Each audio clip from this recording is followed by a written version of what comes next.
महाराष्ट्रात नगरपालिकेच्या निवडणूक लागलेल्या आहे। एकूणच महाराष्ट्रामध्ये सुद्धा प्रहार जनशक्ती पक्ष यांच्याकडून सुद्धा निवडणूक लढवल्या जात आहे। अमरावती जिल्ह्याच्या अवर्ग नगरपालिका अचलपूरमध्ये सुद्धा नगराध्यक्ष पदाकरिता सारिका अनिल पिंपळे यांची निवडणूक नाव जाहीर झालेले आहे। भाऊ काय सांगाल, काय एकूणच्या निवडणुकीमध्ये ज्या प्रकारे निवडणूक झाली आणि ज्या प्रकारे जातीवादावर नेहमी अचलपूरची निवडणूक होते, ज्या प्रकारे आपण या क्षेत्रात विकास कामे केली, विकास दिसत नाही फक्त झेंडा दिसते, काय म्हणतात?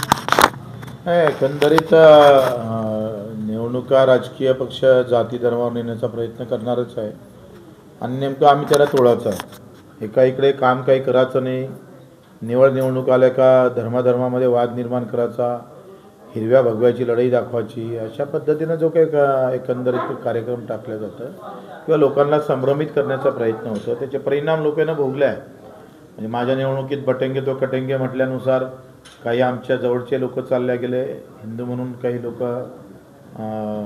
त्या शब्दावर BJPकडे वळले आणि गेले। या सगळ्या मधातल्या या सगळ्या झंझटमुळं आज तुम्ही पाहतो की सगळे कामं अर्धवट आहेत।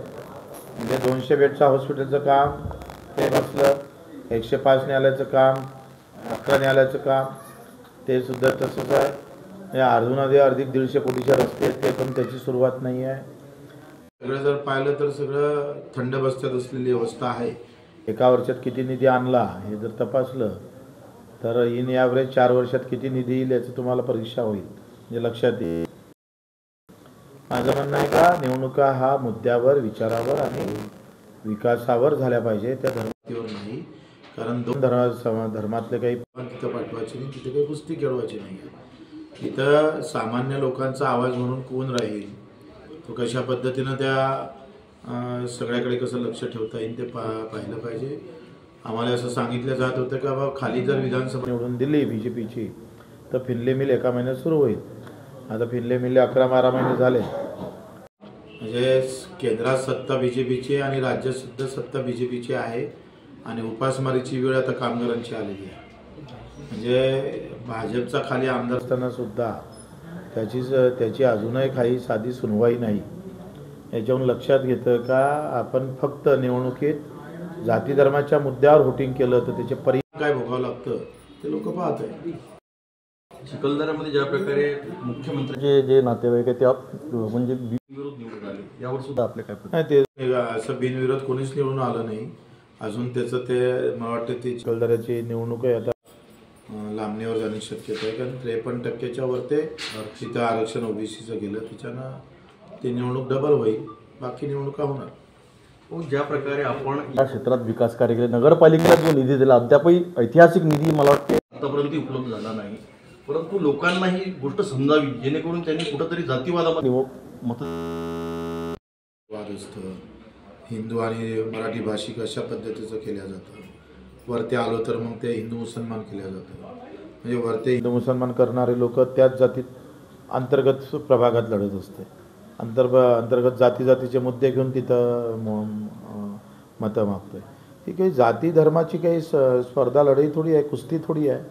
ही जो सातत्यानं काम करतं, लोकांच्या परीक्षेमध्ये उतरतं, प्रचंड काम करतंय, सामान्य माणसात जेव्हा अडचणी येतील तेव्हा त्या आवाज बनला।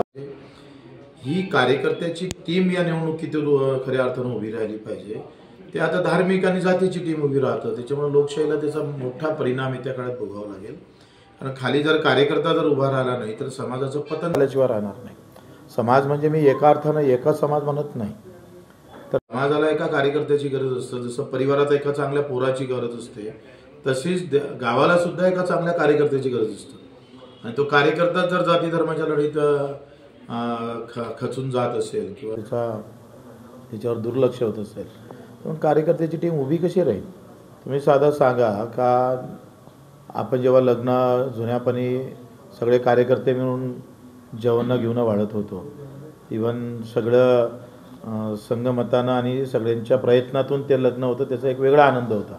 आता तो कॉन्ट्रॅक्ट आला, आता कॉन्ट्रॅक्ट पद्धतीवर सगळं होतंय, त्याच्यामुळे त्याच्यातला आपुलकीपणा हा गेलेला आहे। तसंच आता कॉन्ट्रॅक्ट पद्धतीनंच निवडणुका आल्या, एखाद्या कंपनीला काम द्यायचं, त्या कंपनी तशा पद्धतीनं वातावरण तयार करेल, मग एखादा भगवा फाडायचा, दुसऱ्यानं हिरवा फाडवायचा, दोघंही मिळून ते कुस्ती रंगवायची आणि मग हिरव्या भगव्याच्या रंगामध्ये काम करणाऱ्या कार्यकर्त्याला दुरून ठेवायचं, म्हणजे ही जी अवस्था आली याच्यामुळे कार्यकर्त्याचं पतन होतं आणि कार्यकर्त्याचं पतन झालं तर त्या गावाला खऱ्या अर्थानं पाहिजे जो न्याय भेटायला पाहिजे तो भेटत नाही. ही वस्तुस्थिती आहे, त्याच्या विरोधात आपल्याला उभं राहावं लागेल. आजही ज्या प्रकारे आपण म्हणतात की मतदान होते, बिहारमध्ये मतदान झालं, राहुल गांधी यांच्या सभेत मोठी गर्दी असायची, परंतु ती मतदानात कन्वर्ट झाली नाही.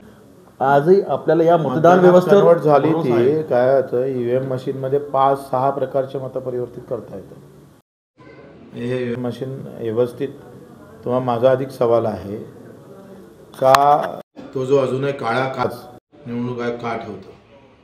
दुसरं जे सेन्सर लावलं, लाईट सेन्सर, ते लाईट सेन्सरमध्ये काय होतं का मी जेथपर्यंत त्या मशीनसमोर उभा आहे तो लाईट सेन्सर काम करतं. जर मी लगेच मारून जर गेलं तर लगेच दुसरी चिठ्ठी पडतं. आता निवडणूक आयोगाच्या या ईव्हीएम मशीनमध्ये हे घोळ ठेवायचे कारण काय, लाईट सेन्सर ठेवायचं कारण काय, काळा काच ठेवायचं कारण काय आहे. 6 महिन्यानं पाहायला भेटलं पाहिजे का माझं मत मी ज्याला मारलं त्याला भेटलं का नाही भेटलं. हा मूलभूत अधिकारही गायब झाला, निवडणूक आयोग सांगू शकत नाही. तिसरी गोष्ट, काँग्रेसवर माझा आरोप आहे का तुम्ही जे ईव्हीएम मशीन आणली ते त्यांनी आणलेलं पाप आहे. मग आता 326 का 324 नावाचं आमचं भारतीय घटनेचं कलम आहे. ते आर्टिकल काय म्हणतं का जर राज्याला जर निवडणूक मशीनवर घ्यायची किंवा बॅलेटवर घ्यायची हा अधिकार राज्याला दिलेला आहे. मग काँग्रेससारखं राज्यात जिथे जिथं काँग्रेसचं राज्य आहे तिथं बॅलेटवर हे घ्यायच्या, निवडणुका घ्यायच्या असा कायदा का आणत नाही, तो राज्याने दिलेला आहे. त्या सगळ्यांना ते ईव्हीएम मशीनच पाहिजे. 15 साल तुम राज करो, 15 साल हम करेंगे. यांना लहान लहान पार्ट्या खतम करून खऱ्या कार्यकर्त्याला दूर ठेवायचं आहे, खऱ्या काम करणाऱ्या घटकाला बाजूला ठेवायचं आहे. आणि हे दोनों भी मिलके चल रही है लढाई. म्हणजे प्रॉपर ईव्हीएम मशीनवर बोलायला पाहिजे तर काँग्रेसही प्रॉपर ईव्हीएम मशीनवर बोलत नाही आणि BJP-सुद्धा ते टाळतं. म्हणजे मोदीचे भाषणं जर काँग्रेसच्या काळातले ईव्हीएम मशीनबद्दल बोलले तर आता असं वाटतं तेच मोदी हे होय काय असे प्रश्न पडतात. त्यांनी ईव्हीएम मशीनवर किमान 15 वेळा भाषणं केलेले आहे आणि तेच आता ईव्हीएम मशीनचं काय राज्य असं हे सगळं चालू आहे. ज्या कंपनी नेदरलँडची जे कंपनी आहे त्यांनी ते सगळं सांगितलं आहे की 15 साल आप राज करेंगे, 15 साल वो करेंगे, चलने दो, ईव्हीएम की मशीन चलने दो. शेवटचा प्रश्न, रवी राणा म्हणतात की प्रहारचं विलिनीकरण शिवसेनेमध्ये होणार, काय प्रतिक्रिया. त्याला जुनी गोष्ट झाली, त्याच्यानं त्याला काही फार महत्त्व नाही आहे. म्हणजे कुठून ज्या प्रकारे युवा स्वाभिमानाला कोणत्याच त्यांनी भाजपमध्ये घेतलं नाही आणि कुठेतरी फक्त युवा स्वाभिमानी भाजपामध्ये फिरत आहे की भाजप युवा स्वाभिमानी मागे. आता ते लोकांना माहीत पडेल ना. आता दोघंजण एका गाडीत येत जाईन आणि एक BJP-चं काम करेन, एक जण युवा स्वाभिमानीचं काम करेन.